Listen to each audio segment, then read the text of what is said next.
So let's have functions. So here's the definition of a function. So let x and y be two non-empty sets if there exists a rule f which associates to every element x, element of the set x, a unique element y, be element of the set y, then such a rule f is called a function or mapping from the set x to the set y. So for our notation, we have f. F is a function mapping from x to y. So x and y here are two non-empty sets. Now, to illustrate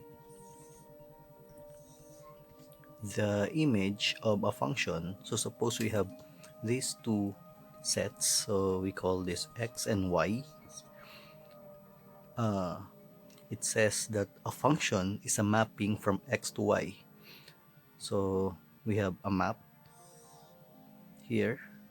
So we have element x of the set x, and we have f of x be element of the set y. So we have here f. I forgot that this x is what we call the domain,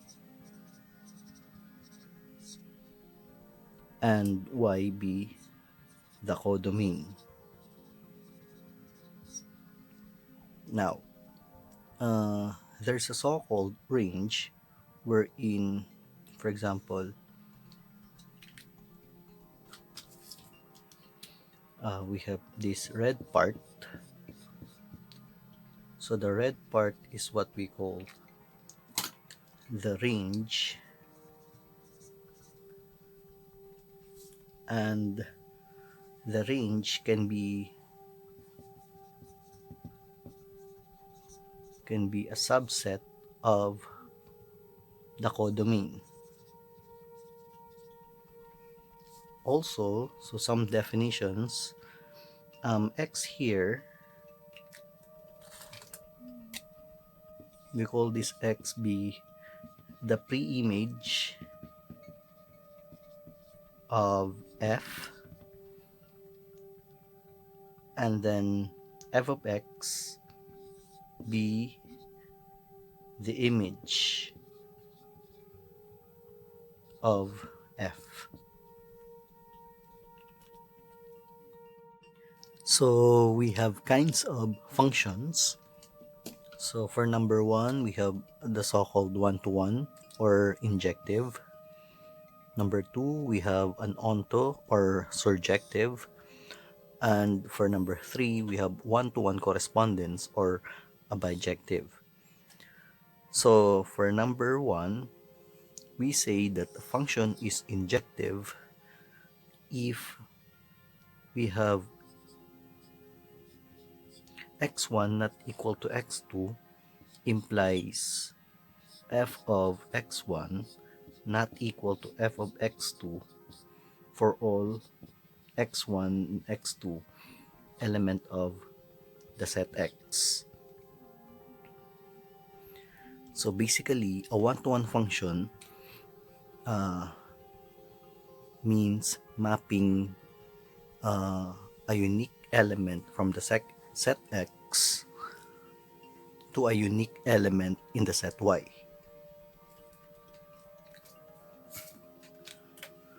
Now for onto or surjective,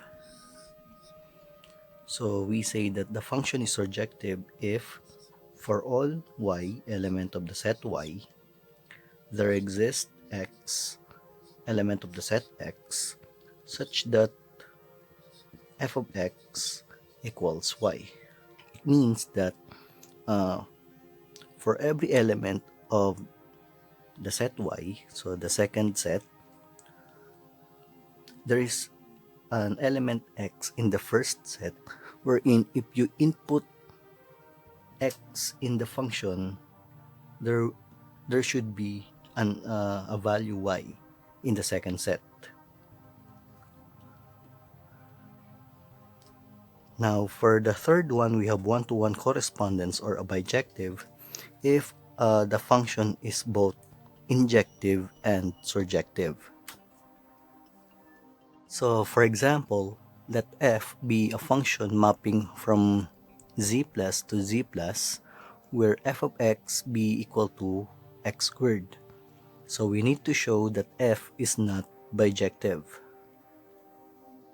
So, to show that f is not bijective, we need to show that uh, f is not both injective and surjective.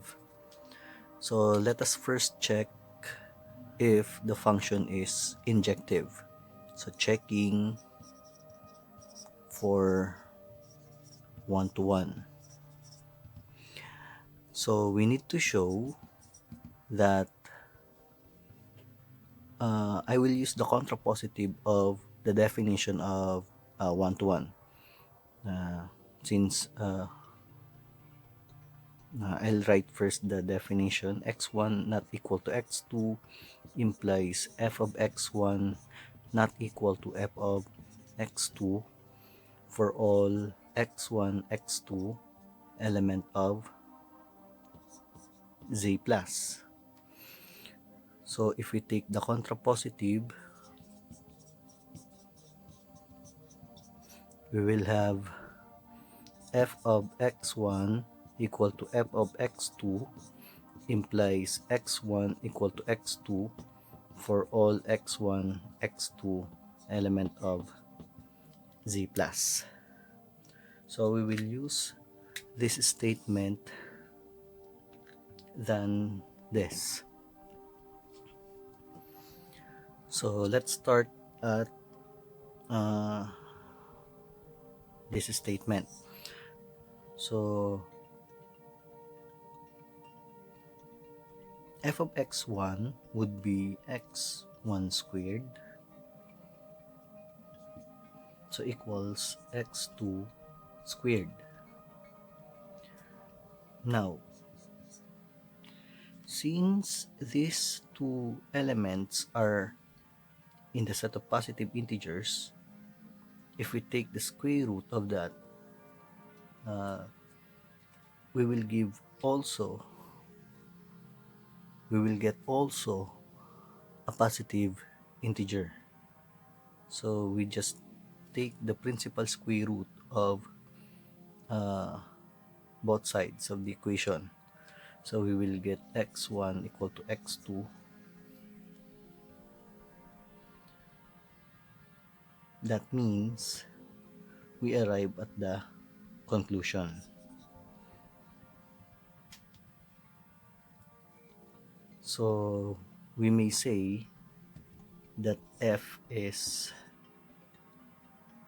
one-to-one. Now, checking for onto,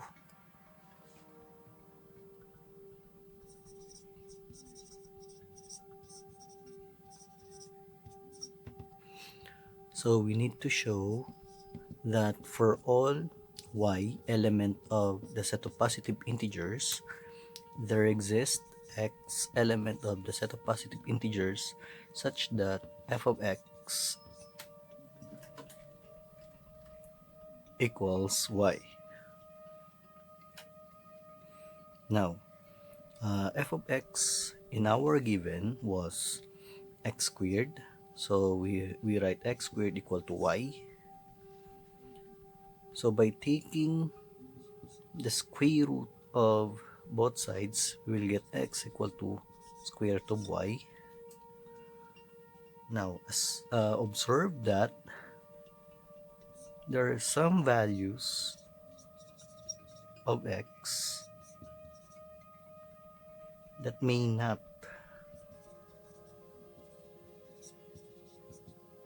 be an element of the set of positive integers. So for example, we have the number square root of 2. So we cannot say that for all y element of the positive integers, there exists x an element of the positive integers in such a way that if you input x to f, we will get y.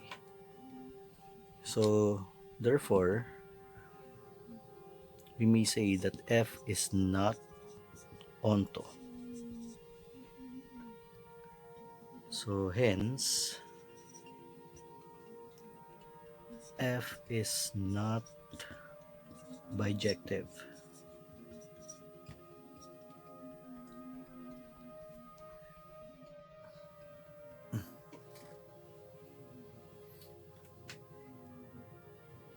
So next we have the inverse function. So let f be a function mapping from a to b be a bijection. Then the function g that maps from b to a, which associates to each element b, element of the set b, the unique element a of the set a, such that f of a equal to b, is called the inverse function of f. Now let's have composition of functions. So let f be a function mapping from a to b, and g be a function from mapping from b to c, be two functions such that f of x equal to y and g of y equal to z, where x element of a, y element of b, and c element of the set c. Then the function h mapping from a to c such that h of x equal to z, which is also equal to g of y, and g of f of x for all x element of a is called the composite of functions f and g and is denoted by this symbol. So we read this as g of f. So g of f is a mapping from a to c, where g of f of x is equal to this. So we first input x to f and then f to g. So for all x element of the set A.